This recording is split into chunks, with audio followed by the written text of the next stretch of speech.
프리미어 리그의 모든 이달의 선수상을 소니가 쓸어담을 기세네요. 9월달에 이어 10월달도 리그 최고의 활약상입니다. 이번 시즌 손흥민의 트로피 진열장이 터져버릴 수도 있을 것 같은데요. 우리가 다들 손흥민의 실력에 익숙해져 있어서 그렇지 리그 전반기 이렇게 뛰어난 폼을 보여준 선수는 리그 역사에서도 몇 없습니다. 그리고 아직 손흥민의 10월달은 끝나지도 않은 상태예요. 28일 크리스탈 팰리스와의 일전도 남겨둔 상대이죠. 최근 토트넘의 기세라면 이번 경기에서도 또 다득점이 나올 것 같은데요. 만약 손흥민이 이 경기에서 마저 연속골을 기록한다면 9월달에 이어 10월달마저 이달의 선수상 연속 수상까지 가능해 보이네요. 프리미어 리그 사무국은 홈페이지를 통해 리그 9라운드 베스트 11을 발표했습니다. 특히 이번 베스트 11을 선정한 건 프리미어 리그의 전설적인 공격수 앨런 시어러였기 때문에 더 의미가 컸는데요. 손흥민은 메디슨과 함께 이선 공격수로서 이름을 올렸는데 특이한 점은 공격수 위치가 아닌 왼쪽 미드필더로서 명단에 선정되었습니다.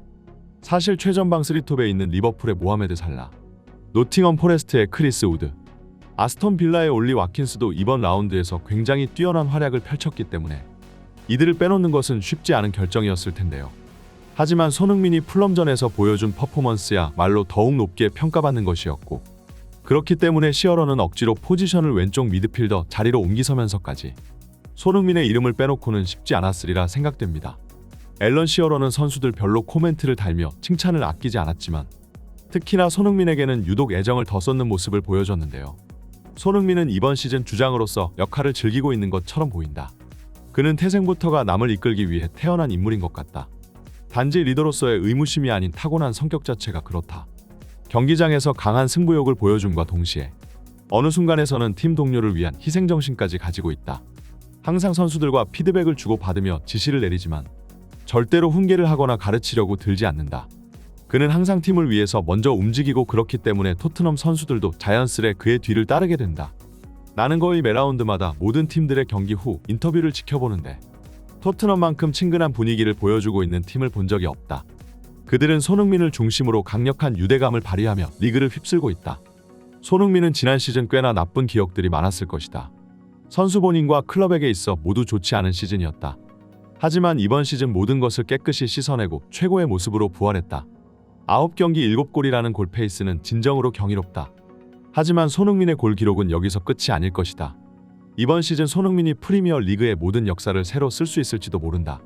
과거 전설적인 공격수로서 이름을 날렸던 앨런 시어러는 또 다른 전설을 써내려가고 있는 후배 손흥민의 활약이 대견할 만도 할 텐데요.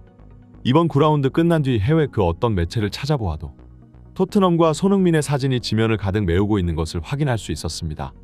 사실 토트넘이 클럽 규모나 팬수에 있어서는 리버풀과 맨유, 맨시티 같은 다른 빅식스 클럽에 비해 밀리는 것이 사실이기 때문에 그동안 언론 매체에 있어서 유독 스포트라이트를 받지 못했고 그만큼 팀의 주축 공격수인 해리 케인과 손흥민도 은근히 손해보는 점이 많았는데요. 하지만 현재 영국의 언론과 전문가들의 최대 관심사는 누가 뭐래도 토트넘입니다. 저번 시즌만 해도 축구 매체는 1년 내내 맨시티와 홀란드의 활약상에 대해 떠들어댔지만 이번에는 그 대상이 토트넘으로 바뀐 것인데요. 그 정도로 현재 토트넘이 일으키고 돌풍의 리그의 챔피언이 바뀔지도 모른다는 분위기가 형성되고 있고 오히려 트래블 달성 이후 맨시티는 약간 지쳐버린 듯한 모습을 보여주고 있습니다. 특히 홀란드는 리그 9골로 손흥민보다 2골 앞서 나가며 리그 득점 선두를 달리고 있음에도 불구하고 현재 그를 향한 팬들과 전문가들의 시선은 싸늘하기만 한 상태인데요. 최근 축구 언론 디 애슬레틱에서 뽑은 현재까지의 리그 전반기 베스트 11에서 홀란드의 이름이 명단에서 빠져버린 걸 확인할 수 있었고 당장 이번 9라운드에서 홀란드는 브라이튼을 상대로 골을 터뜨렸지만 베스트 명단에서 강등권팀 공격수인 노팅엄 포레스트의 크리스 우드에게 자리를 밀려버리고 말았습니다. 사실 리그 득점 선두에 있는 선수가 이렇게 모든 언론으로부터 푸대접을 받는 것도 참 신기한 일인데요. 게다가 저번 시즌 프리미어 리그를 폭격하며 모든 상을 쓸어담았고 트래블이라는 위협까지 달성하며 현재 발롱도르 순위에서 메시와 경쟁하고 있는 홀란드인데 고작 한 시즌 만에 이렇게 전문가들의 평가가 상이하게 달라진 이유를 팬들은 신기해하고 있습니다. 사실 이번 시즌 손흥민이나 홀란드나 이번 시즌 골 기록은 엄청나지만 이 두 선수 간에는 딱 한 가지 엄청난 차이점이 있는데요. 그것은 바로 골을 어떤 팀을 대상으로 꽂아 넣었느냐는 것이죠. 손흥민은 명실상부 유럽 최고의 빅게임 킬러이며 특히 맨시티는 만날 때마다 수도 없이 손흥민에게 당했기 때문에 그 무서움을 잘 알고 있는데요. 그러나 홀란드는 현재 팬들로 하여금 양악머신, 주워먹기 달인, 과 같은 조롱을 듣고 있습니다. 하지만 이번 시즌 골을 기록한 상대만 보아도 홀란드가 딱히 할 말은 없을 텐데요. 홀란드는 벌리를 상대로 2골, 풀럼을 상대로 3골, 웨스트햄과 노팅엄 포레스트, 셰필드 유나이티드와 브라이튼을 상대로 각각 1골씩을 기록했습니다. 클럽들의 이름만 보아도 대부분이 하위권에만 위치한 리그 최약체 팀들뿐이고, 오히려 진짜 빅클럽과의 경기인 아스날과의 대결에서는 경기 내내 상대 수비수 마갈량이스와 살리바에게 지워지며 공조차 제대로 터치하지 못했습니다. 결국 홀란드는 맨시티가 가진 유럽 최고급 스쿼드의 지원을 받으며 페널티 박스 안에서만 박혀서 그들이 뿌려주는 꿀같은 패스들을 주워먹고만 있다는 인상을 받고 있는 건데요. 하지만 이에 비해 손흥민은 골의 순도 자체가 달랐습니다. 천적이라 불리었던 리버풀을 상대로 선제골을 집어넣으며 승리를 이끌었고, 이번 우승 경쟁에 있어 가장 중요한 분기점이었던 아스날전에서는 본인 개인 능력으로만 2골을 집어넣으며 이번 시즌 가장 짜릿한 순간을 연출해냈습니다. 결국 홀란드는 큰 경기에서 자신이 직접 증명해내지 않는 이상 갈수록 전문가들의 평가는 하락할 수밖에 없는데요.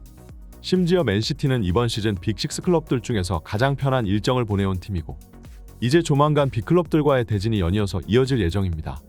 이번 시즌과 같은 폼이라면 홀란드는 이 경기들에서도 침묵할 가능성이 높은데요. 그에 비해 이미 지옥과도 같은 초반 일정들을 무사히 견뎌낸 토트넘은 앞으로 중하위권 팀들 같은 상대적 약체 팀들의 일정이 이어지고 있는 중이고, 최근 토트넘의 상승세라면 앞으로 몇 경기 안에 손흥민이 홀란드의 득점 기록을 추월할 가능성이 높습니다. 현재 총 38라운드 가운데 이미 9번의 일정이 끝났고, 시즌 초반기를 넘어 중반으로 접어들고 있는 상황인데요.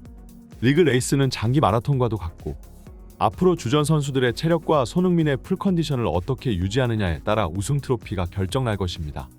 하지만 토트넘이 다른 팀보다도 유리한 점이 하나 있는데요. 현재 아스날과 맨시티 같은 클럽들은 챔피언스 리그 일정을 치르는 중이고, 맨시티와 아스날은 최근 경기를 치른 지 얼마 지나지도 않아 곧바로 다른 국가로 원정기를 떠났습니다. 심지어 맨시티와 맞붙는 영보이스는 천연 잔디가 아닌 인공 잔디를 사용하기 때문에 선수 부상에 있어서도 더욱 위험성이 높아지는 위험천만한 환경에서 경기를 치르게 되는데요. 그리고 이들이 챔스 원정을 마친 뒤 다시 비행기를 타고 영국으로 돌아오면 고작 3일도 지나지 않아 곧바로 다음 경기를 뛰러 가야 합니다. 이런 빡빡하고 체력적으로 가혹한 일정 속에서 아무리 후보진이 뛰어난 맨시티라도 주전 선수들의 풀핏을 유지하기란 쉬운 일이 아닐 텐데요. 그에 비해 토트넘은 저번 시즌 최악의 성적으로 모든 유럽 대항전에서 탈락하였고, 수치스러운 결과에 토트넘 팬들은 구단에게 단단히 실망했지만 인생사 세옹지 말라고 이제 와서 보니 오히려 딱 리그 한 가지 대회에만 집중할 수 있는 현재의 환경이 장기 레이스에 있어서 훨씬 유리한 상황인데요. 게다가 토트넘은 맨시티와 아스날처럼 후보진이 뛰어난 스쿼드도 아니고, 당장 시즌 초반 풀럼과의 리그컵에서 2군 선수들을 출전시켰다가 단단히 혼쭐이 났었기 때문에 1군 베스트 멤버들의 일정한 경기력을 유지하기 위해서는 최대한 경기 수가 줄어드는 것이 바람직한 일입니다. 다른 클럽들이 챔피언스 리그 경기를 치르는 동안 이제 토트넘은 푹 휴식을 취하게 되고, 다가오는 28일 크리스탈 팰리스 원정에서 리그 4연승이자 10경기 무패 행진에 도전하게 될 텐데요. 풀럼전 손흥민이 보여준 활약상은 영국 전역을 흥분시키고 있습니다. 다음 크리스탈 팰리스 원정에서도 연속골을 기록하며 홀란드의 득점 선두 기록을 제쳐버리기를 기대합니다. 이번 영상은 여기까지입니다. 지금까지 풋볼 랭킹이었습니다. 좋아요와 구독은 영상 제작에 큰 힘이 됩니다. 풋볼 랭킹이었습니다. 감사합니다.